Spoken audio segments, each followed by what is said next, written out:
इंसान जब तक जिंदा होता है तब तक उसको बड़े प्यार से रखा जाता है, लेकिन जब वो मर जाता है तो उसका नाम और उसकी पहचान हो जाती है और वो सिर्फ एक मुर्दा ही कहलाता है। नमस्कार दोस्तों, हॉरर हाई में आप सभी का स्वागत करता हूँ। आज मैं आप लोगों को मुर्दा घर की एक ऐसी कहानी की बात बताने जा रहा हूँ जिसको सुनकर आप बहुत ज़्यादा शौक हो जाएंगे। चलिए आज की कहानी की शुरुआत करते हैं। ऐसा एक लड़का था जिसका नाम शेखर था। वो ज़्यादा पढ़ा लिखा ना होने की वजह से उसको कहीं पर भी नौकरी नहीं मिल रही थी। दर दर की ठोकरें खाकर वो अब थक चुका था। उसको जिल्लत सहने की अब आदत हो चुकी थी, लेकिन मजबूरी ने उसके हाथ बांध दिए थे। एक दिन वो काम की तलाश में निकल पड़ा। उसके एक दोस्त पास के ही सरकारी दवाखाने में सफाई का काम करता था। उससे अपनी कहानी शंभू, जो उसका दोस्त था, उससे बताई थी। शंभू ने कहा कि मैं जहाँ काम करता हूँ वहाँ चल मेरे साथ, शायद कोई काम मिल जाए। शंभू शेखर का बहुत पुराना दोस्त था। कभी एक गांव में दोनों साथ घूमा करते थे। शहर आने के बाद से वे दोनों कभी नहीं मिले। फिर भी शंभू ने शेखर की मदद की और शेखर को सफाई का काम मिल गया। शेखर को काम की तलाश तो थी, वो अब पूरी हो चुकी और काम घर के पास में था, तो अब उसको ज्यादा तकलीफ नहीं। वो रोज सुबह सफाई के लिए दवा खाने आता और शाम को घर चला जाता। ऐसे उसका काम सही चल रहा था। शंभू से भी अब रोज उसकी मुलाकात होने लगी थी। अब शेखर को महीना होने को आया था। पगार का दिन था और उसकी सैलरी हाथ में आते ही शेखर को बहुत अच्छा लगा। भले ही कम सही, लेकिन जरूरत के लिए पैसा मिलना बहुत बड़ी बात होती है। उसके बाद शंभू का पैसा लेने का नंबर था। उसको शेखर से दुगनी पगार मिली। ये देखकर शेखर हैरान हो गया कि ये कैसे हुआ। दोनों साथ में काम करते हैं, दोनों कॉन्ट्रैक्ट वर्कर थे, फिर भी उसकी पगार या उसकी सैलरी इतनी ज्यादा कैसे है। घर वापस जाते वक्त शेखर यही सोच रहा था, लेकिन उसने शंभू से ये बात नहीं पूछी थी। शाम को शंभू के यहाँ खाना था और सारे दोस्त वहाँ आने वाले थे। शेखर ने यही सोचा कि वहीं जाकर पूछता हूँ। शाम को होते ही शंभू ने खाने का सामान, मुर्गी और साथ में दारू वारू मंगा के रख ली। उसके घर वाले कहीं बाहर गए हुए थे, तो उसने अपने बाकी दोस्तों को भी बुलाया था। शेखर को नहीं पता था कि शंभू अब दारू पीने लग गया है और खाना चालू हुआ। सब लोग खाना शुरू किए। अब शंभू के सारे दोस्त पीने बैठ गए, शेखर को छोड़ करके। शेखर ने शंभू को पूछा, अरे शंभू, तू तो कभी दारू पीता नहीं था यार, अब तो बहुत पीने लग गया है, कैसे हुआ ये?" शंभू ने हंसते हुए कहा, यार, हाँ, अरे शेखर, तू भोला का भोला ही रह गया यार। पैसा है इसलिए ये सब शौक कर लेता हूँ कभी कभी। अपने लिए जी लेता हूँ यार, ले तुम ही ले, पी, शर्मा मत। शेखर ने कहा, नहीं शंभू, मैं शराब नहीं पीता यार, मुझे माफ कर दे। शेखर ने उसे रोकते हुए कहा, अच्छा मुझे ये बता, तू तू और मैं एक ही जगह काम करते हैं, फिर तुझे मुझसे ज्यादा सैलरी कैसे? तू कोई एक्स्ट्रा काम करता है क्या? सच बता। शंभू ने शेखर को एक कोने में ले जाकर बताया, शहर में पैसे कमाने के हजारों तरीके हैं मेरे भाई, बस तू तैयार हो तो सैकड़ों रास्ते खुल जाते हैं। मैं समझा नहीं, शेखर ने उससे फिर से पूछा। मैं रात को उसी दवाखाने के मुर्दा घर में नाइट शिफ्ट करता हूँ, ऐसा शंभू ने कहा। मुर्दा घर का नाम सुन के शेखर डर सा गया। उसको सहमा देख के शंभू बोला, यही वजह से मैं पैसे की कमाई कर रहा हूँ। वहां जाने से सारे लोग डरते हैं, इसलिए वहां कोई नहीं जाता और कोई काम करने वाला मिलता भी नहीं है। इसलिए मैं वहां काम करता हूँ तो मुझे पैसा भी बढ़िया मिल जाता है।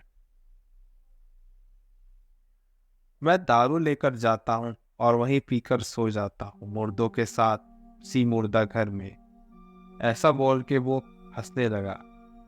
पार्टी खत्म होने के बाद सभी लोग घर चले गए और शंभू रात की मुर्दा घर वाली ड्यूटी पर चला गया। शेखर अपने घर जाकर रात भर मुर्दा घर के बारे में सोचने लगा, और वो भी ये काम कर सके तो उसे कितने सारे पैसे मिलेंगे और उसके सारे अधूरे अरमान भी पूरे हो जाएंगे। पैसा आएगा, सबको, घर वालों को भी वो खुश कर सकेगा। शेखर रात भर उसी सोच में पड़ा रहा और सुबह अपने काम खत्म करके दवा खाने अपने ड्यूटी पर चला गया। शंभू भी उसको रास्ते में मिल गया। दिन भर काम करके शाम को जाते वक्त शेखर ने मुर्दा घर वाली एक्स्ट्रा ड्यूटी के बारे में पूछा। शंभू, तुझसे तो मेरी हालत छुपी नहीं है यार, पैसे की जरूरत तो मुझे भी है, क्या मैं भी मुर्दा घर में? इतना बोलते ही शंभू हंस पड़ा।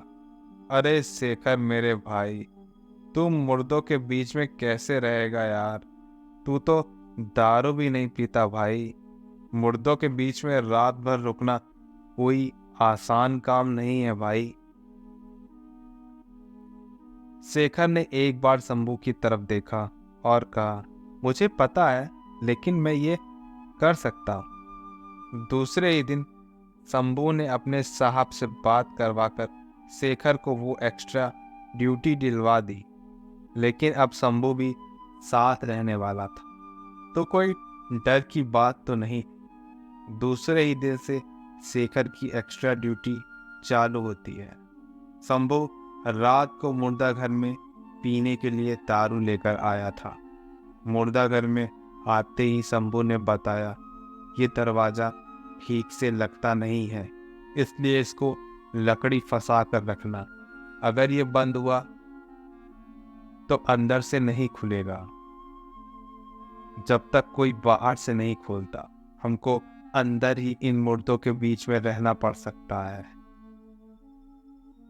शेखर के सामने उसने दारू लगा ली और सो गया। शेखर बेचारा मुर्दों के बीच अकेले पड़ा हुआ था।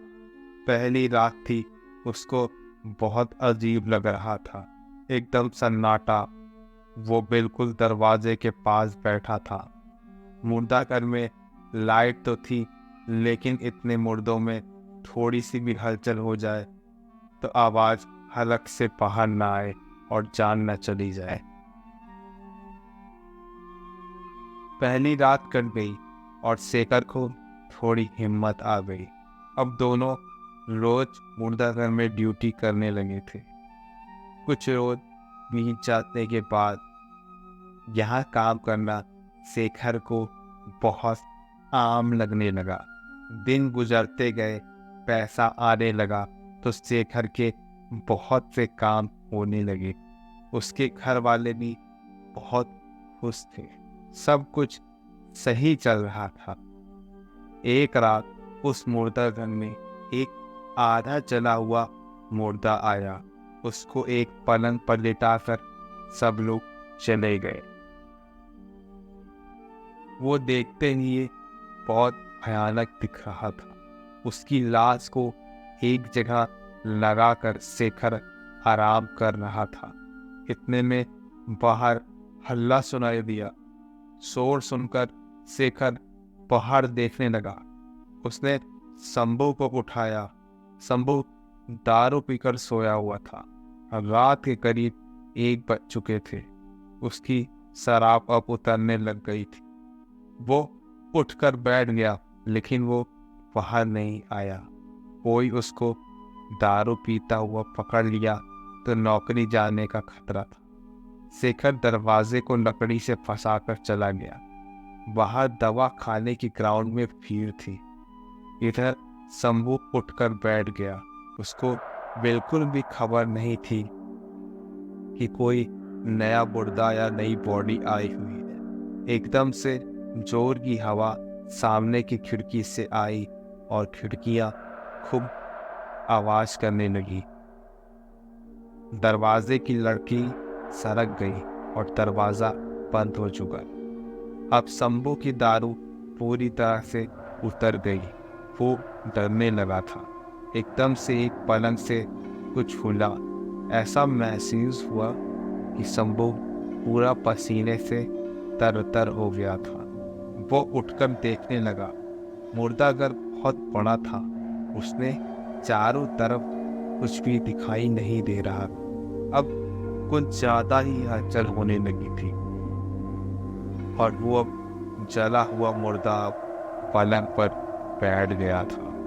वो भयानक आवाज सुनकर इंसान की रूह तो कांप ही जाए। उसके शरीर से खून निकल रहा था। फर्श पर खून गिरने लगा था और बहुत जलने की महक आ रही। जलने की वजह से उसकी चमड़ी भी लटक रही थी और उसकी एक आंख भी फट चुकी थी। वो इतना ज़्यादा जल चुका था कि कई जगह से उसकी हड्डी दिख रही थी, जो कि हल्की रोशनी पे अलग ही नज़र आ रही थी। ऐसा डरावना दृश्य देखकर शंभू के होश ही उड़ गए। वो सब कुछ एकदम दिल दहलाने वाला मंजर था। शंभू चिल्लाने लगा, जोर जोर से दरवाजा पीटने लगा, लेकिन उसकी आवाज सुनने वाला कोई भी नहीं था। वो बॉडी उठी और चलकर शंभू तक आते ही उसको सीने में बहुत तेज दर्द होने लगा और उसकी सांसें फूलने लगी और डर के कारण उसी जगह पर उसकी मौत हो गई। इधर शेखर इस बात से बेखबर। वहाँ एक आदमी आया था। सब उसको सुन रहे थे। वो थोड़ा पागल जैसा था। साहब, अभी जो लाश यहाँ आई है ना, वो लाश नहीं, एक जीता जागता शैतान है। वो लाश जिंदा है साहब, उसमें शैतान समा गया है। वो जहाँ जाती है वहाँ मौतें होती हैं साहब। ऐसा वो सारे लोगों से कह रहा था, लेकिन पागल दिखने के कारण उस पर किसी ने ज्यादा ध्यान नहीं दिया और उसको वहां से भागा दिया। शेखर को एकदम से याद आया कि शंभू अंदर है और वो जल्दी से मुर्दाघर पहुंचा।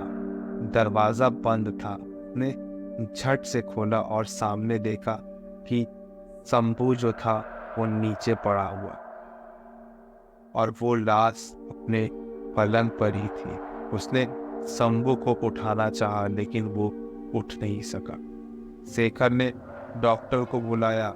उसको देखने के बाद डॉक्टर ने कहा शायद इसकी हार्ट अटैक से इसकी डेथ हो चुकी है। शेखर एकदम सुन्न सा रह गया। उसका दिल भी अब जोर जोर से धड़कने लगा। वो जो बाहर पागल आदमी चिल्ला रहा था, शायद उसकी बात सही थी। बाद में उसका पोस्टमार्टम किया गया। 2 वार्ड बॉय जो थे, वार्ड बॉय होते हैं जो, वो शंभू की लाश मुर्दाघर में लेकर आए। शेखर डर से सहम कर दरवाजे के पास ही खड़ा था। जैसे ही शंभू की लाश को उसने देखा कि उसकी लाश बेड पर रखी जा रही है, तभी उसकी गर्दन शेखर की तरफ मुड़ी। शंभू की आंखें खुली की खुली थी। उसने शेखर को एक नज़र देखा और एक शैतानी मुस्कान उसके चेहरे पर आ गई। उस दिन के बाद से शेखर ने उस पोस्टमार्टम में जॉब करना छोड़ दिया था, क्योंकि उसको लग रहा था कि कहीं शंभू उससे अपनी मौत का बदला ना ले ले, क्योंकि उसकी मौत के वक्त वो शेखर शेखर बुला रहा था, लेकिन शेखर बाहर चला गया, जिसका जिम्मेदार वो शेखर को समझता था। शेखर ने बताया कि उस दिन के बाद से वो कभी फिर उस पोस्टमार्टम हाउस में नहीं गया और आज वो कहीं और जॉब करता है। तो दोस्तों, आज की कहानी यहीं पर ख़त्म होती है। अगर आपको अच्छी लगेगी तो चैनल को ज़रूर सब्सक्राइब करके जाइएगा। नहीं अच्छी लगी हो तो कमेंट करके बताइएगा। मिलते एक नई कहानी के साथ, तब तक आप सभी का दिन शुभ।